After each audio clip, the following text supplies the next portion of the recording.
कि अगर तहसीलदार और पटवारी मिलके कोई फर्जी काम करते हैं। का कहना यह है कि पटवारी साहब और नायब तहसीलदार साहब ने मिलकर भ्रष्टाचार किया। जी, अगर ये बात सत्य है तो ये तो ग्लेयरिंग एग्जाम्पल ऑफ करप्शन है। Against the election of the tahsildar my lord, जी, against the election of the tahsildar Majholi my lord, despite क्या कर लिया तहसीलदार साहब ने? my lord, collector has forwarded the case to tahsildar for taking action my lord. जी। He has registered the case since September 24 but he has not taken any action my lord. Collector साहब क्या बोल रहे हैं उससे? कलेक्टर साहब ने my lord forward कर दिया थ्रू एसडीएम। हाँ, ये P4 देखेंगे तो पिटीशन जो हमारी कंप्लेंट थी। कलेक्टर जबलपुर इसमें- had forwarded the case of the petitioner। Basically civil dispute है सर। हाँ, तो तो decide कर- सेल को बोल रहे हैं कि फ्रॉड, क्या बोल रहे हैं? सेल डीड को बोल रहे हैं कि फ्रॉड। सेल डीड नहीं है। हाँ। एक तो ये फैक्ट्स सही बताएं। हाँ। वो एग्रीमेंट टू नाराज क्यों जाते हैं? आप भी तो गवर्नमेंट एडवोकेट रहे हैं। कितनी देर पहले फाइल मिलती है और कितनी तैयारी करने का मौका मिलता है? नहीं, नाराज नहीं हो रहा, मैं पॉइंट कर रहा नाराजगी था। वाजिब हो तो फिर आपको निवेदन करें सरकार से गवर्नमेंट एडवोकेट बनाया जाए।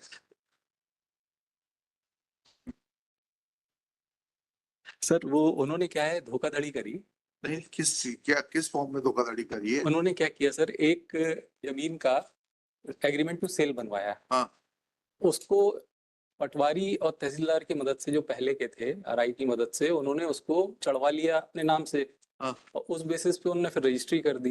क्या रजिस्ट्री कर दी? मतलब चाचा ने भतीजे के नाम से रजिस्ट्री कर दी इस जमीन की। जमीन की कर दी? जी। जी। और उस बेसिस पे उसने हमारी जमीन पे कब्जा कर लिया। अब वो हम सूट उट तो जीत गए, एग्जीक्यूशन अपनी जगह चल रहा है। वो this is not for execution. नहीं, हमारी कंप्लेंट ये है कलेक्टर से। लोग चाचा ने जो भतीजे को सेल की थी आपकी जमीन की? नहीं, हमारी जमीन नहीं है। हाँ। वो नेबरिंग जमीन थी। वो उसके बेसिस पे उसने हमारी जमीन पे जो कब्जा किया था, वो तो कोर्ट उसका ने, सीमांकन करा के वो सब सीमांकन वगैरह भी हो गया। वो सीमांकन का बताइए। मैं पेश कर देता हूँ सर। अरे तो ये आपको पहले दिन पेश करना चाहिए था। नहीं, क्योंकि ये कंप्लेंट उस इशू पे नहीं है 150 की कार्रवाई करिए ना जाकर भाई। सर। 250 की कार्रवाई अरे कर, भाई, अगर उसने आपकी जमीन पे कब्जा कर लिया है। वो सर वो सब तो अपनी जगह चल रहा है सर। उसमें हमने अपील भी जीत गए हैं और उसके बाद एग्जीक्यूशन भी लगा दिया है। और वो खाली कराने का प्रोसेस तो अपनी जगह है सर। हाँ, फिर हमारी कंप्लेंट इसमें ये है कि अगर तहसीलदार और पटवारी मिलके कोई फर्जी काम करते हैं, क्योंकि ये एडमिटेड पोजीशन है कि उसके पास एग्रीमेंट टू सेल था।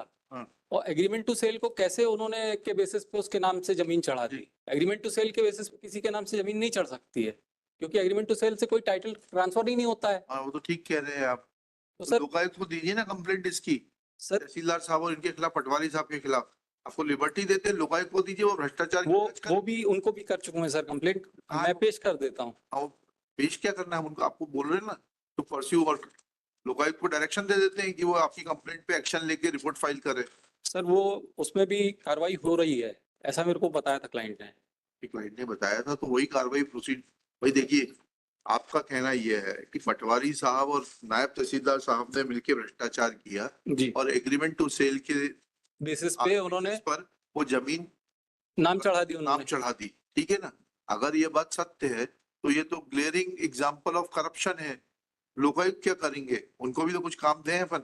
सर उनको भी कंप्लेंट की हुई है, उन्होंने भी डायरेक्शन किया हुआ है। कहाँ है वो एफआईआर कब दर्ज की उन्होंने? एफआईआर वगैरह दर्ज नहीं हुई हाँ, है। तो हम उनको डायरेक्शन दे देते हैं जी। लिखिएगा, petitioners counsel prays for withdrawal of this petition with liberty to pursue his remedy before the Lokayukta establishment as he submits that he has already made a complaint to the Lokayuk in regard to the acts of the Nayab Tehsildar and Patwari in recording some land in the name of private respondent on the basis of an agreement to sale. Full stop. Lokayuk Madhya Pradesh is requested to examine the complaint, and if a cognizable offence is made out, which prima facie appears to be made out as per the narration made by Shri Hare Krishna Upadhyay, then if it is revealed from the documents that what Mr. Hare Krishna Upadhyay is saying is correct, an FIR be registered against the said delinquents and action be taken within further period of 60 days of receipt of certified copy of the order.